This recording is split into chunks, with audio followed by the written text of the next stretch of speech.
கண்ணியத்துக்குரிய சகோதர சகோதரிகளே, நடந்து முடிந்த இந்த துயரமான நிகழ்வு எதிர்பார்க்காத ஒன்று அல்ல.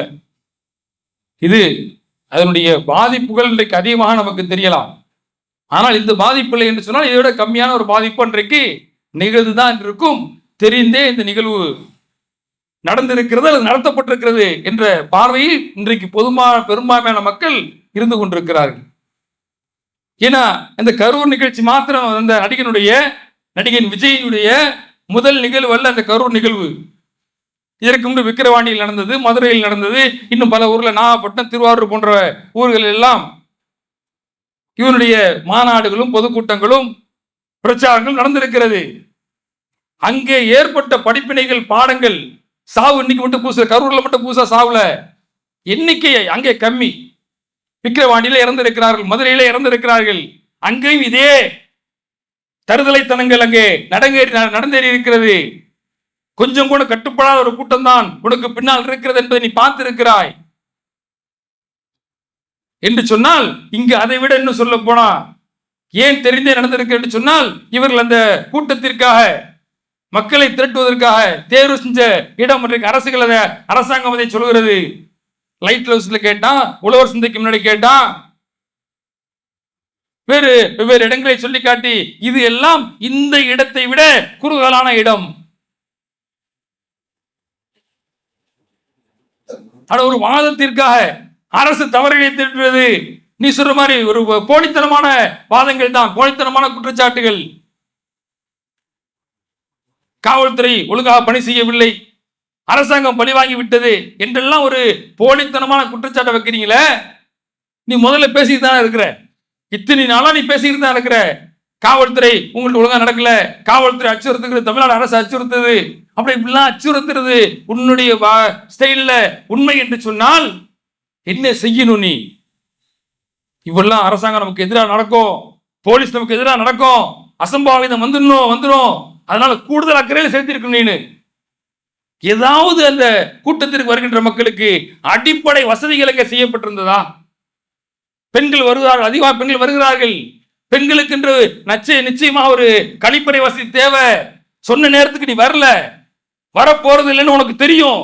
திட்டமிட்டு தான் லேட்டா ஆக்கி இருக்கிற.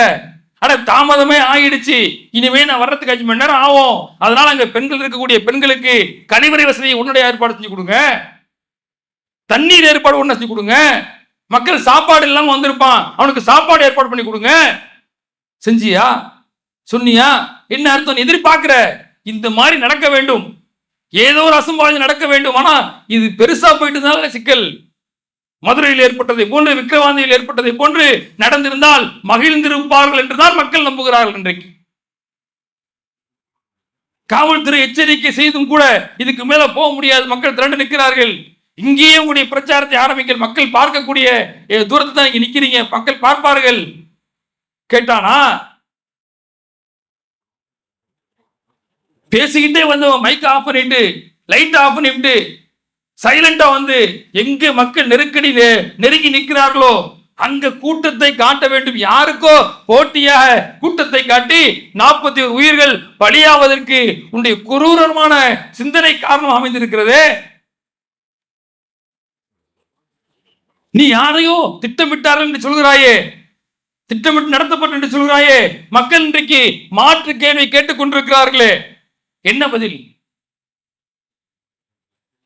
நிகழ்ச்சி நடந்து 3 நாட்களுக்கு பிறகு அமர உட்கார்ந்து யோசிச்சு யாரையெல்லாம் சந்திக்கணும் சந்திச்சு விட்டு, அதுக்குடைய சினிமா டயலாக் மாதிரி 10 டிப்பு 5 டிப்பு எழுதி கரெக்ஷன் பண்ணிட்டு கடைசியில் உட்கார்ந்து சினிமா நடிப்பு மாதிரி தான் இருக்குது. அது கூட உளப்பூர்வமான செய்தியா மக்கள் உணரவில்லை.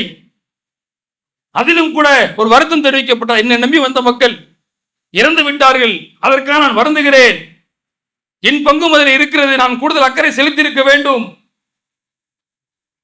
என்ற செய்தி வந்ததா? அங்கேயும் கூட அடுத்த மேல பழியை போட்டு அங்கிருந்து தப்பிப்பதற்குரிய வழியை காட்டுகிறாய். மக்களுடைய சந்தேகம் எப்பொழுது அரசாங்கத்தின் மீது சந்தேகம் நியாயமற்றது.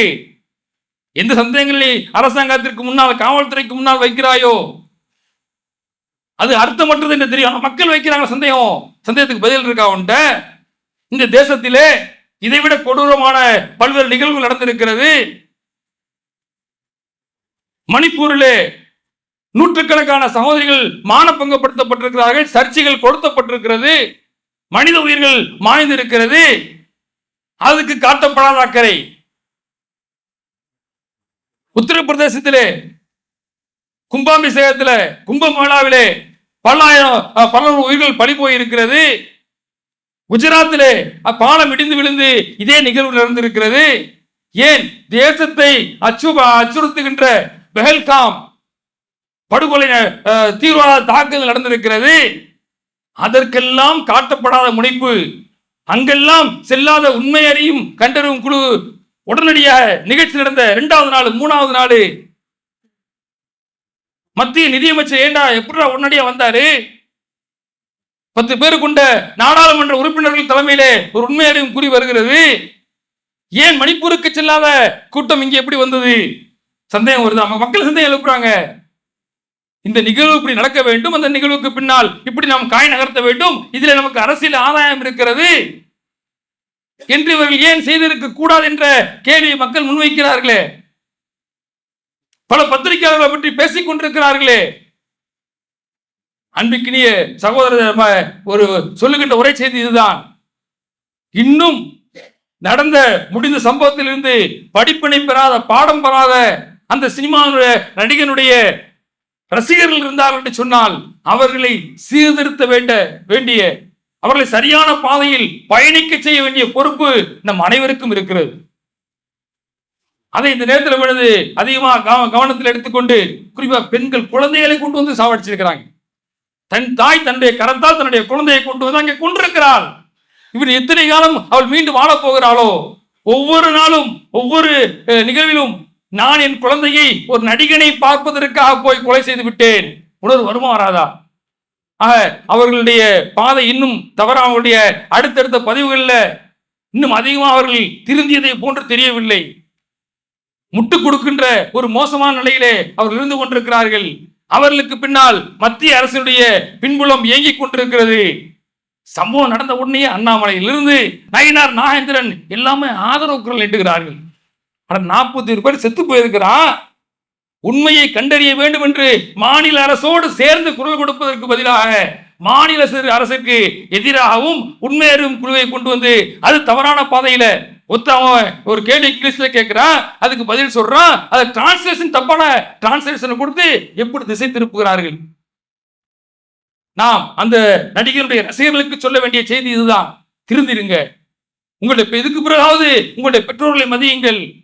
உங்களுடைய சமுதாயத்தை உங்களை பற்றி என்ன கருத்துக்களை கொண்டிருக்கிறதோ அதை கொஞ்சம் பாருங்க.